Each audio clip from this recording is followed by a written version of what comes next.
A technique is something that is a skill or ability that is used unique to one person or only a small group of people can use. One Piece has a ton of different types of abilities or techniques, but I want to go deeper than that.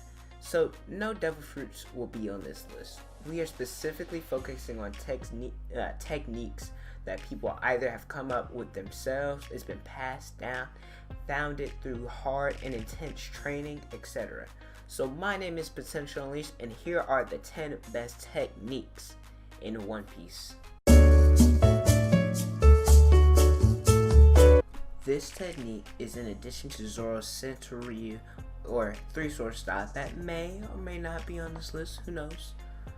But basically, Ashura comes from his fighting spirit, and it's an illusion to where he gains 2 more heads, 4 more arms, and 4 more legs in order to gain the 9 sword style. Now, even though it's an illusion, you still get the damage of that if it really was 9 blades. We see Zoro use this technique against Kaku, the second strongest member of CP9, a pacifista on Sabodi, and against Indigo in the movie Z, which is probably my favorite time it is used. Now, Ashura is not a power-up, it is a form kinda like Luffy's gears, and it would be higher on this list, but we rarely see it, and we haven't seen Ashura used in a new world. Now, hopefully we get to see him use this form again in the Wano War. A technique that derives from Ohara, we have the ability to read poneglyphs. Many of the scholars and archaeologists of Ohara have the ability to read poneglyphs, and because of that, the entire island was destroyed. It is against the world governance policies to decipher poneglyphs, because in doing so could bring back the ancient weapon that we still know nothing about, and possibly revealing the blank history that the government is trying to hide, making the ability to read them a unique technique or ability, if you will.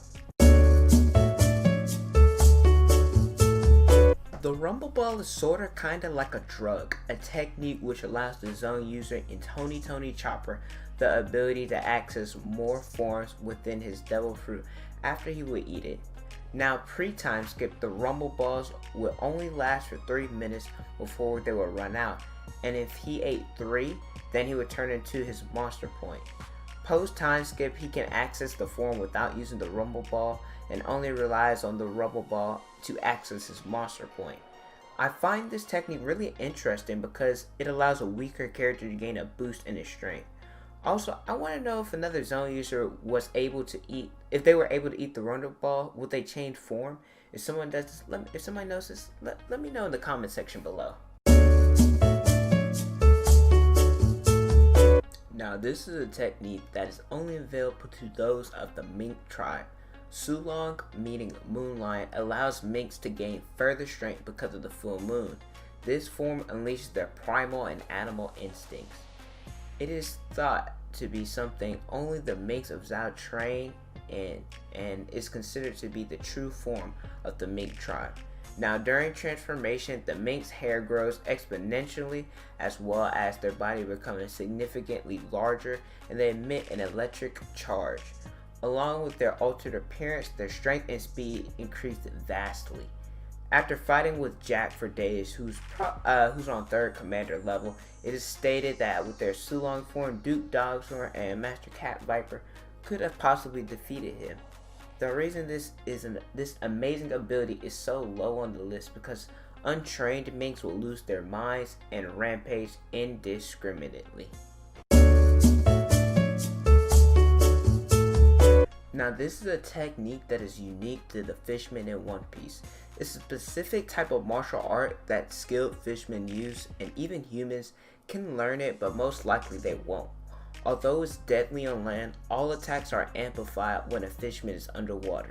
According to Jinbei, the secret of fishman karate is mastery of the water in the user's direct vicinity, using its power to send powerful waves impacting the water within the opponent's body. So this means people like Luffy, who's made of rubber, can feel the effects of fishman karate. Now, this technique is known to be used by Vincenzo Sanji of the Straw Hats, but he kind of got his ability, this technique from Regleg Zeph, who got the name Red Leg because of the blood that would be stained on his legs for his enemies. This style solely depends on his legs as he doesn't use his hands for combat.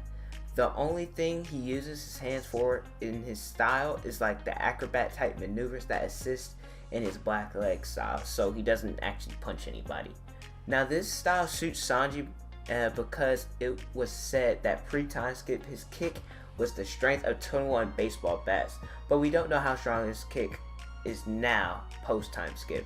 He also infuses the Diable Jambe, I don't know how to say it, I always mess that up, with his black leg style, making it even stronger. The only downside, like I said, is that it involves his feet, so if someone were to break his leg or catch his feet in some way, he'd be useless. Honestly, this and the black leg style could be interchangeable for spots on the list, but I got this one higher because I'm a Zoro fanboy. Sue me.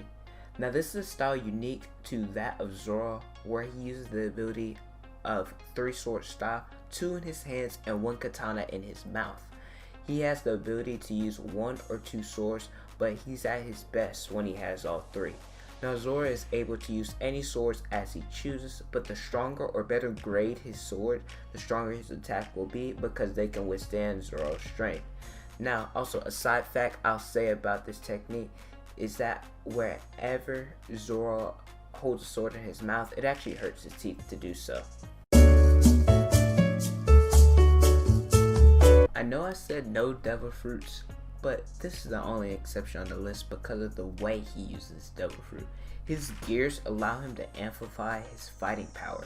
Gear 2nd allows for better speed and strength, but primarily speed. Gear 3rd is based on strength. Gear 4 Boundman is basically mainly strength and speed influenced with Haki, and then Gear 4 Snake Man is all about the speed. The downfall to this technique is that pre-time skip, Luffy didn't have the stamina to do Gear 2nd and Gear 3rd for a long time, and with Gear 3rd, Luffy would shrink. Now with Gear 4, Luffy losing his ability to harness Haki for 10 minutes when the form runs out. Now who knows, maybe after Wano he'll gain the ability to hold that form even longer. This is a special martial arts style known to be used by the Navy, but primarily CP9. According to Lucci, those who mastered the Rico Shiki, I think I said it right, will have the strength of 100 men. Geppo allows the user to walk on the sky itself. Tekkai makes the user's body as hard as iron. Shigun is a close quarter combat technique which can push their finger into a large target at a high speed, aka the finger pistol. Renkayaku is a projectile technique which they can kick a slash in the air, kind of like Zoro's Pound Phoenix. Soru allows the user to move at insane speed. Kami allows the user to move their body flexibly as if they were paper to dodge attacks. And the Rokugan, which has only been used by Lucci, allows the user to send a shock inside of the body of the opponent. Haki is a mysterious power that allows the user to utilize their own spiritual energy for various purposes. It can be used to sense people's spiritual energy and predict their own actions, known as observational Haki. The user is able to have a protective coating or spiritual energy is known as Armament Haki, and for certain users, or aka the chosen ones, overpower the willpower of others is known as Conqueror's Haki. You have advanced observation Haki, you can see into the future for a few seconds. Advanced Armament Haki allows the user to destroy someone on the inside. This technique is number 1 on the list, honestly, because you can't survive in a new world if you don't have any Haki. I take Haki over a power devil fruit any day. Well, a more powerful devil fruit any day. But anyway guys, that's gonna do it for this video. Let me know if you guys agree with my techniques that are on this list. Let me know what I forgot. It'd be greatly appreciated if you guys did. Don't forget to like, comment, and subscribe. Hey, we hit 10 minutes on the video though. That's what's up. But yeah, make sure you guys hit the notification bell so you guys always remember when I upload a new video. Follow me on Instagram, Twitter, and Snapchat. They'll be in the description. Thank you guys so much for watching once again. And don't forget to unleash your potential.